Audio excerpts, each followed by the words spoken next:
مل د غریب او هر بی وزل مسلمان دے دا د سعادت خیریه بنسټ کاروان دے په دې باندې زر درته راغلم چې ستا ماشومان په ولږه باندې کور محبت چا درته ویلي وي الله دې اجرونه ورکړي. سلامونه دوستانو، الله دې وکړي چې جوړ روغ اوسئ. دا هغه ورور ده پرون دغه سره موږ راغلي وو، موږ ورسره مرکه کړې وه. دا بیچاره دغه پښه نن بیا ډېره زیاته پړسېدلې ده، پرون نه ډېره زیاته پړسېدلې ده.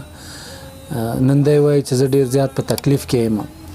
دومره زر په دې وجه ورته راغلم چې د دغه ماشومان پرون د ده خسر کره تلي وو، هلته یې ډوډۍ خوراک هلته کړی و، بېرته راغلي وو. نو یعنې دوه درې ماشومان یې هلته تلي وو، باقي دی ده بیچاره او مېرمن یې ده. نو ما ویلې دا به څه کوي چې دا ماشومان خو به هلته لیږي، دوی به خپله څه کوي. بیا د پرون یوه خبره کړې وه چې زما جوس ته مې داسې زړه کېږي، خو جوس نشته ده چې زه یې وڅکمه، پیسې نه لرم چې زه یې وڅکم. موږ ورته نن ډېر زر راغلو، پرون مازدیګر راغلي وو، نن دغه د بیا تقریبا 2 بجې دي، نن بیا ورته راغلو.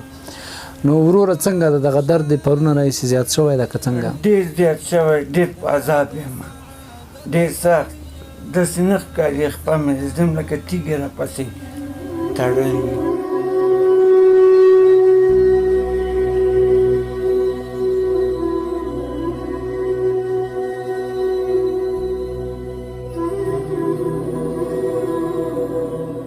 ډېر سخت درد کوي. یو بله خبره دغه ویډیو دی چې څوک ګوري هغو خلکو ته ته څه وینا لرې، څه غوښتنه لرې؟ زه وایي ته سلام ټولو دوستانو ورونو ته، خپل دغه ورونو ته مسافران دي خارج کې یا دلته یي، الله دې کامیاب لري، الله دې داسې مرض نه وساتی کړي، ارمانونه یې پوره کړي. بس زه دا خواهش مې دی مونږ سره بس مرسته وکړي، دا خپه مې کټ شي. زه تداوی پیسې نه لرم، دا خپل اخوا کړم، ما سره دومره مرسته وکړي، زه د خپه اخوا کړم، زه خپلو بچو ته په خپو درېږم، د خپلو بچو ته مسؤلي وکړم.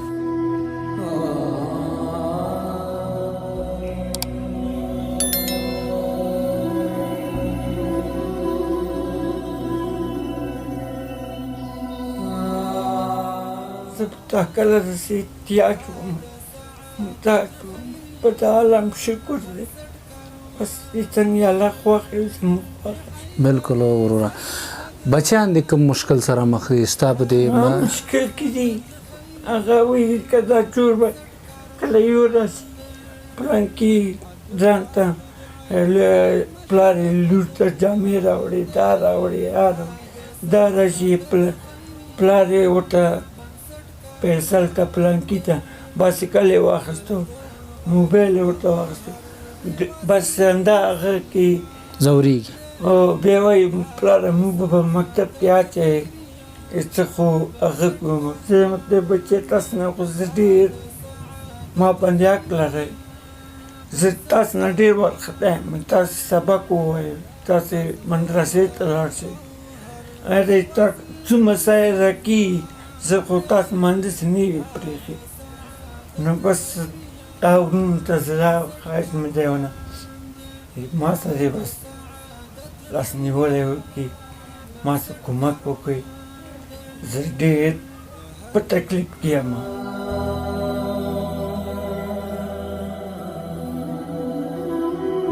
ډېر ښه ښایسته دوران مې تېر کړی، نن راباندې راواله خو نه داسې درد څوک تېروی نه شي.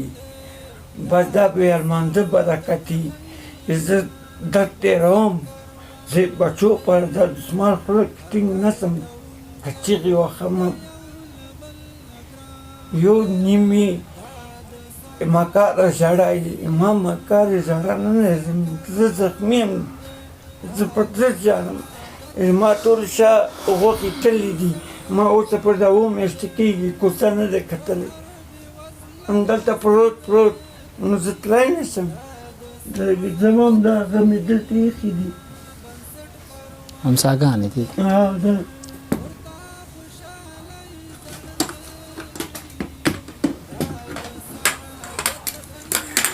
نو زمونږ داسې دنې اوس تللی نه شم بلکل.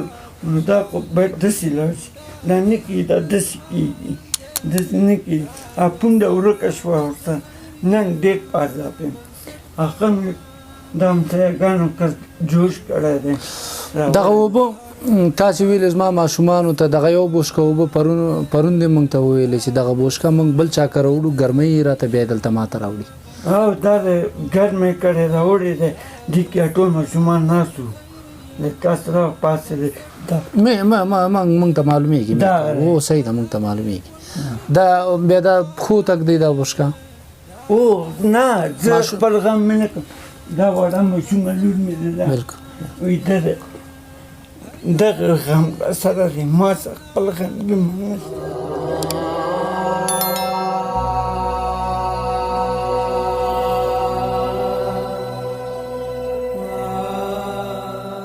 دغه تا ته یو مسلمان رور را لېږلی دی، ښه دغه به ته واخلې، په دې باندې به دې خپل هغه تداوي یا څه شی چې دي هغه به وکړې، او مثلا عارضي هغه د درد ګولۍ به واخلي، باقي به دغه ماشومان د خرچ خوراک راوړي هغه به واچې، تر څو یو بل داسې مسلمان پیدا کېږي ستا دغه تداوي ته رادانګي راځي، علاج مصرف دې به غاړه اخلي، ستا به دغه پښه کې یو مشکل ده، زخم ده، دا زخم فیسبوک اجازه نه ورکوي چې دا ویډیو مخکې لاړه شي، ډیلیټ کوي یې، پاکوي یې را باندې. خو زه انشاءالله موږ خپل بندګي کوشش بیا هم درته کوو. په دې باندې زر درته راغلم چې ستا ماشومان په ولږه باندې کور محبت چا درته ویلي وي، الله دې اجرونه ورکړي. کوم ورور مات صدمه خپل وسې پورې کومک راته کړی، الله دې ډېرې ورکړي، ځوانۍ کې برکت واچوي، کې کاروبار کې، پیټرو کې، هر څه کې برکت واچوي، دنیا ورته ښایسته کړي. آمین. دوستانو دغه ورور ډیر زیات په تکلیف کې ده، دومره په تکلیف کې ده چې کله د ده نه چغې وځي، مثلا بغارې وځي، دی د خپل دسمال خولې ته نیسي چې یعنې زما بچیان، زما ماشومان زما په چغو په بغارو باندې پوه نه شي. نو تاسو ټولو باندې غږ کوم چې راځئ دغه مسلمان د دغه درد خلاص کړو، تر څو الله تعالی موږ او تاسو د آفت نه خلاص کړي. الله تعالی موږ او تاسو باندې رحم وکړو. دا موږ او تاسو په خپلو سترګو باندې ګورو، اما شتمن هم یاستو، پیسې هم لرو، خو بیا هم د مرض ته، د علاج ته، د تداوي ته مخکې نه راځو. راځئ مخکې راشئ تر څو الله تعالی زموږ او ستاسو نه خوشحاله اوسي. دا دوستانو د نن ورځې خپرونه، تر څو زه بیا ستاسو درانه چوپړ کې حاضرېږم، په لوی رب مو سپارم، د الله په امان.